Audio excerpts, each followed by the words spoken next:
Nums test के कुछ MCQs discuss करेंगे जिनमें स्टूडेंट्स को बहुत मसला पेश आया था। एक क्वेश्चन है less reactivity of sucrose is due to its, एक ऑप्शन है हाई सोल्युबिलिटी इन वाटर, दूसरा ऑप्शन है पोलर नेचर, तीसरा ऑप्शन है अनअवेलेबिलिटी ऑफ फंक्शनल ग्रुप और चौथा ऑप्शन है अल्फा 1,2 ग्लाइकोसिडिक लिंकेज।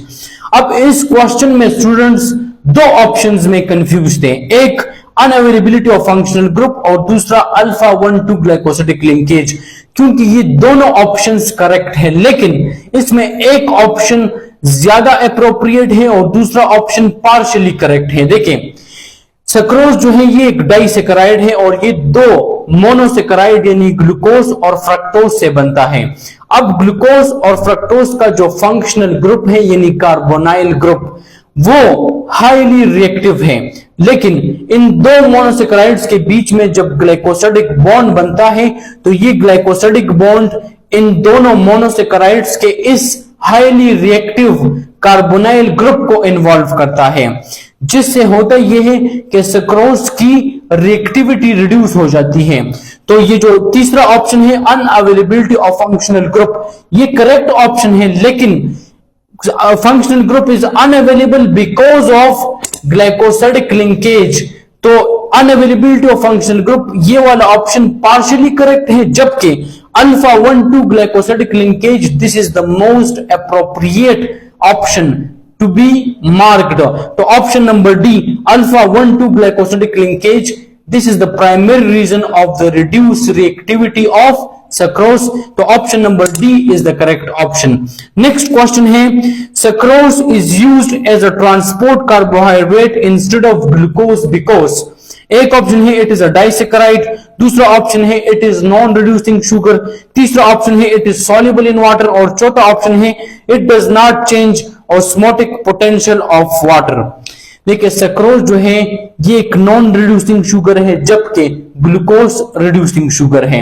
एक रीजन ये है, दूसरा रीजन ये है कि ग्लूकोज जब हाई कंसंट्रेशन में ट्रांसपोर्ट होता है तो ये ऑस्मोटिक प्रेशर को इंक्रीज कर देता है because of the high reactivity of glucose, जबकि सक्रोज ऑस्मोटिक प्रेशर में चेंज ज्यादा नहीं लाता क्योंकि सक्रोज का रिएक्टिविटी कम है। तो option number B it is a non reducing sugar, this is the correct option.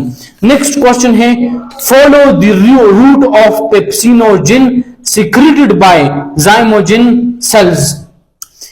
देखिए, पेप्सिनोजिन जो है इट इज अ एंजाइम, मतलब क्या है कि इट इज अ प्रोटीन और प्रोटीन की मैन्युफैक्चरिंग सिंथेसिस होती है in the rough endoplasmic reticulum और ये पेप्सिनोजिन जब रफ एंडोप्लाज्मिक रेटिकुलम में बन जाता है तो उसके बाद इसकी पैकेजिंग होती है in the Golgi apparatus. Golgi apparatus में जब इसकी पैकेजिंग हो जाती है तो in the form of packets ये प्रोटीन्स बाहर आ जाते हैं टू द सेक्रेटरी वेसिकल्स और सेक्रेटरी वेसिकल्स में से फिर ये ट्रांसपोर्ट होते हैं टू द सेल मेम्ब्रेन और सेल मेम्ब्रेन से ये फिर बाहर चले जाते हैं। तो option number C rough endoplasmic reticulum, smooth endoplasmic reticulum, Golgi apparatus and secretary vesicle, this is the correct option. Next question जो आया था वो है which function cannot be attributed to plasma membrane lipids।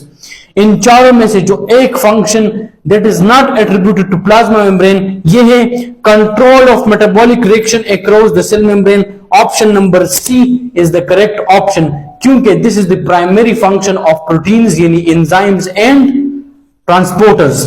अगला क्वेश्चन जो आया था वो है corona virus is an involved virus, hand sanitizers and surface cleansers were recommended to avoid the COVID-19 epidemic. Which property of the coronavirus is made these product effective? एक option है pH sensitivity, दूसरा है heat sensitivity, तीसरा option है ssRNA genome और चौथा जो option है वो है hypotonicity।